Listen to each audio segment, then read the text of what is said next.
Welcome back, y'all, to Tennessee Tuesdays. Episode number 28. 28, for those keeping track of Spanish. We survived the holidays. Hopefully everybody else did too. We had a good holiday. Nothing crazy. Nothing crazy except for negative 20 temperatures. And we got some snow, which was fun. We had a blast. If you caught up on the vlogs, you would have seen all that. Which I don't know if this rain is coming across right now, if y'all can hear it. We're in the middle of a severe thunderstorm. But we're still going to do the podcast because we haven't had one in 2 weeks because we didn't have internet for the longest time. Yeah, the internet went down and that was when that cold hit, something with because it's fiber or whatever, the fiber pushed out of the connector or something because it contracts and expands.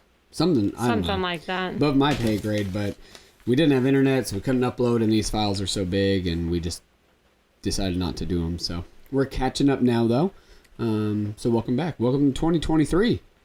Hope everyone has had a good first 2 days of 2020. We started 75 hard today. It was going great until we had to do our walk outdoors. Nothing like the walk out. We are just terrible at timing when it comes to weather, which is part of 75 hard is you're supposed to... The unexpected weather of the elements. You don't put it off, and you just kind of do things to be uncomfortable anyway, so it's torrential downpour, but that's fine. We survived. And we were lucky that the lightning and thunder held off until the very end of our walk, so... There were a couple strikes that got a little close, so we were good. We were in our driveway, though, so if we had to, we could have stopped, we could have went in the house, and we could have restarted later when it was safer, but... Which it is day one, which most people will be like, oh, just quit and start tomorrow, but nah, we got it done, and that's all that matters. So, anyways, since we're in 2023 now, figure we just go over some of the new Tennessee laws. Nothing... Too crazy? Not as exciting. Doesn't, scream and stand out like it did last year. But there are some new laws. Maybe that's a good thing, or is it a bad thing? It's a good thing. Less laws is better. I mean, we already have enough laws and taxes and all that good stuff. So. And we have a handful of stupid laws as well. Yeah, less is better. So, the first one, and now there's a lot of different things, obviously. These are just some of the main headlining ones that we are talking about. We obviously can't go over everything, or we would be here for We a could, really but they long just time. don't, some of them don't apply and just are kind of boring. Does anyone else in East Tennessee have ladybugs everywhere? That's got to be good luck. You have a ladybug on your mic? Everywhere ladybugs are. Yeah. I was watching it crawl. See if you see another podcast like that. That's a lucky podcast. I just don't want it close to my face. I'm not laughing. It flies right under you. At least it's not a stink bug. Ugh. Yeah. HB 2416, 2416, House Bill. Effective January 1st, one new Tennessee law requires any abortion-inducing drug to be provided only by a doctor in a medical facility and cannot be provided through the mail. I mean, I think that's a good law. I don't think you should just be able to go onto Amazon or something and mail buy... order? Mail I feel like order? people would, though. Oh, they definitely would, because you can mail order anything, so I mean, people went to Walmart and got, health advice and got vaccinated. That they did. So why not order abortion stuff through the mail? So I wonder how that works, because you know how, you can get medicine from, Mexico? Yeah. How would they know, Well, and that's why you can only go to a doctor in a medical facility to get it, but in Tennessee, abortion is illegal as it stands right now with Roe v. Wade being overturned. So yeah, that abortion-inducing drug, I guess, doesn't really apply. So the Roe v. Wade conversation with abortion and everything is a very interesting topic. Tennessee, it's a hard stop. So rape and incest doesn't matter, doesn't apply. But you could just leave the state and go somewhere else that offers it if you truly needed it. Like California, safe haven. Yeah. Come save your reproductiveness here in the lovely state of California. Since, I guess, I don't know, they need to save everybody. So there's that one. SB 2514 Senate bill. In 2021, Dallas Barrett died after a fight with a security guard at Whiskey Row. So that's Dirks and in Nashville. Nashville. His mother, Tammy Barrett, called on lawmakers to change regulations for security guards. They held him down while he continued to beg to breathe, so it was poorly handled all the way around. The law passed, meaning all armed and unarmed security guards in Tennessee must now show proof that they have passed general training, a CPR certification, and de-escalation training. Security guard trainer Bob Allen says it is an important skill to have.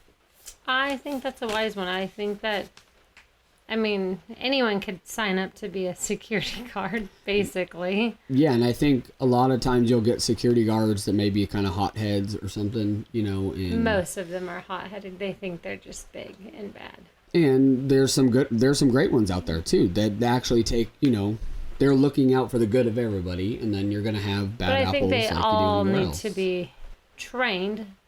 I think it's properly. great to be trained in CPR and de-escalation and stuff, but again, there's two sides to every story, and no incident is going to be the same. You know, I mean, there could have been a lot in play that we don't know about. That is very true. Not to doubt that something happened, but the de-escalation training, I mean, that's always in the heat of the moment. Who knows how that's going to go? That's like having a social worker come to the house. So I feel like cops should be trained in this as well, because there are some cops that have done the same thing. Cops are. So they just don't know how to cops need to be themselves. Law enforcement needs to be trained in jiu-jitsu. Well, de-escalation, because I mean, there's been a lot they're of trained. cases. There is de-escalation training and stuff, but you can only talk to someone so much, and force has to come in at some point. That is very true. You know, and you know, it's a hilarious conversation to have. You know, there's people that say just shoot him in the leg, or you know, why not tase him? If you've ever seen the tasings and the people run right through tasing, and adrenaline does crazy things, and shoot him in the leg, well, you know what? That guy's going to keep running at you and be a harm. And yeah, I mean, if they're that harmful, so I guess. That's why the security guard thing's interesting. So hopefully it does. There's better training, maybe, you know, to hold them accountable if they were to get unruly or something. So that's a good one. But maybe Nashville should just have more cops on the like outside of bars, I guess. Well, Nashville is Nashville. So. Well, I don't know. SB 2398 Senate bill is January 1st, also marks the beginning of new age eligibility rules for Tennessee's foster care program. So DCS, Department of Children's Services, is having a heck of a time as it is already, but the law now extends foster care benefits from the age of 18 to 21. So if I fostered a child, you get benefits for taking care of them? The child does, up to 21 now. So a foster child, you know, at 18, it's like, hey, you're an adult, so see ya. Well, so now at 20, it goes all the way up to 21 if certain criteria is met. It also allows their caregivers to receive payments for continuing on as their guardians. So there's your answer. The hope is it will ease the transition for those children in state custody into adulthood. But also by the age of 18, if your foster parents were raising you right, you should have some work ethic. So by then you should be able to either going to college or have a steady job. You would hope that you could help take care of yourself. That would be the plan. That is what the hope is. I mean, Mackenzie could take care of herself if she had to. She's not going to. Yeah, but you can't compare your own child to a foster child because there's much different circumstances and things that they've gone through. That is very true. But 18 to 21, I'm not sure if there's a huge change there. I feel like 18 to 21 is kind of becomes a problematic area too. If you haven't got your crap together by 21, you're just a lost cause. I mean, you're saying I have my life together at this point? No, you still don't have your life together, but you're married at least. Thank goodness. So I don't even know if that's I have an interesting one. But like it said, it gives the parents benefits also, which is kind of cool that they can now receive a little bit more as well. Well, if the child is living at home at 18 and going to college, it helps. They should, naturally. You would think they would, correct. SB 2587 Senate bill. This law would authorize a county property assessor to display unlisted for the first and last name in the ownership field of an online searchable database of property when the property owner can prove the property belongs solely to them. Sorry, I can't talk. So what that means is, so when you go to like the property assessor website and you want to find out who owns what property, okay, you can have it say unlisted now instead of listed to Joe Schmo, Jane Doe, yeah, which is kind of cool because if people want to protect it, I mean, I'm sure there's other ways of finding it out. It's the internet. You can find anything you want out. I was going to say anything's possible. But it is kind of cool that it protects it. And if you, if you want it to be unlisted, that's kind of cool. I mean, there's a way for them to find out because people still call me and my phone number's unlisted. Yeah, but it's, there's certain people, I don't know, a celebrity or, someone in the public eye that needs to be protected and want a little bit more privacy. This kind of gives them another step. So, well, we might need that one day.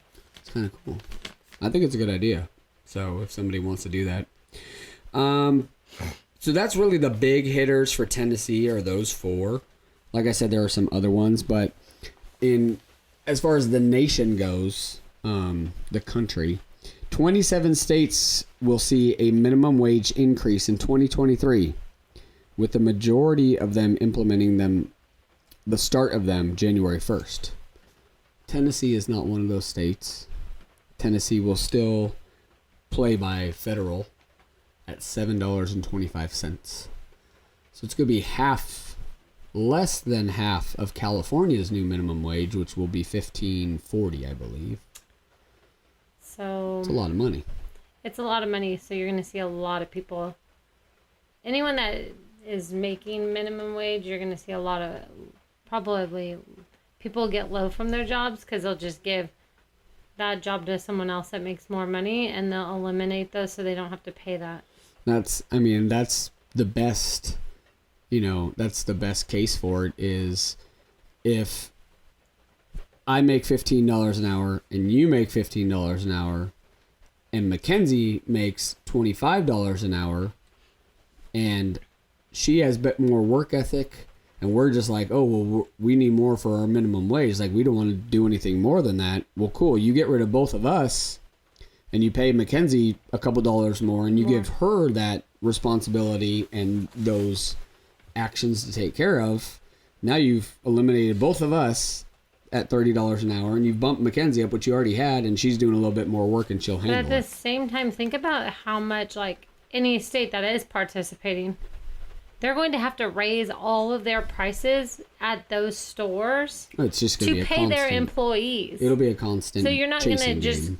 Go to Starbucks and get your coffee in California for whatever you pay right now. Because California's going to have to adjust for those They're costs. going to have has to raise to pay for those prices. Yep. So y'all complain about inflation. So Tennessee is not one of them. We will stay put at $7.25. I think you should have to earn your pay. Talking crazy. I mean, if you're not working, you don't deserve $15 an hour. What kind of a thought is that? Work for your pay. Well, I mean, this is the United States of America in 2023, girl. Not everything is given to you on a gold platter. I mean, some people think it is. And also, Maryland and Missouri are slated to roll out their rules and regulations for legalized recreational marijuana for adults over 21. 21 states now recognize it. That's interesting. Tennessee is not one of them. So, Tennessee does not recognize marijuana. I don't see it recognizing marijuana anytime soon. Probably not. But it's cool. We let kids go to drag shows and, all that kind of stuff. Tennessee lets plenty of other things happen. Yep.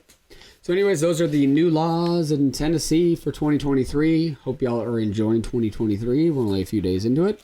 So stick to those. Make the best of it. Stick to those resolutions you've made. And no, I did not make a resolution. Just so everyone knows. No, we don't. No. I do not partake in that. Make promises to ourselves, not resolutions, but If I'm gonna do something, I'm just gonna do it. Yeah, well, it's a good attitude to have. I wish more people had that, but they don't. unfortunately.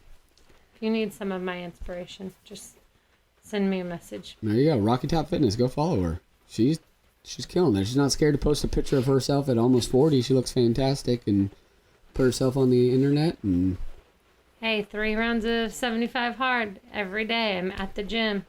Yep. It's good. I'm proud of you.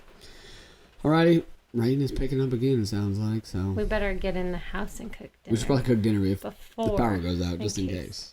So that is it from Tennessee Tuesdays from East Tennessee. Follow us online on all the Instagram, Facebook, Twitter, all those handles. YouTube, whatever. At Tennessee Tuesdays. We appreciate y'all. Share us, like us, give us a comment, whatever you want. There's a lot of things coming for this specifically. We haven't released any details on it. Frankly, because we don't have any details to update anyone with yet. So we're kind of keeping it on the DL, but we're excited for what's about to come. We hope to take this a little bit further. It will happen shortly. We just have to be patient. We have to be patient, and we have to, there's obviously financial side to it all, and like we don't get paid. I mean, we get paid, a couple $100 maybe from YouTube a month or something. So it's not like we make a living off of this. So anything we're doing is just out of our own pocket and just trying to have more fun slowly. and benefit more people. So hopefully this will come to y'all and you will be excited. Once we can share it with you. I can't wait to share it. So it'll be fun. It's going to be really fun. I think it will be a great project. So that is it from East Tennessee. Have a wonderful Tuesday evening.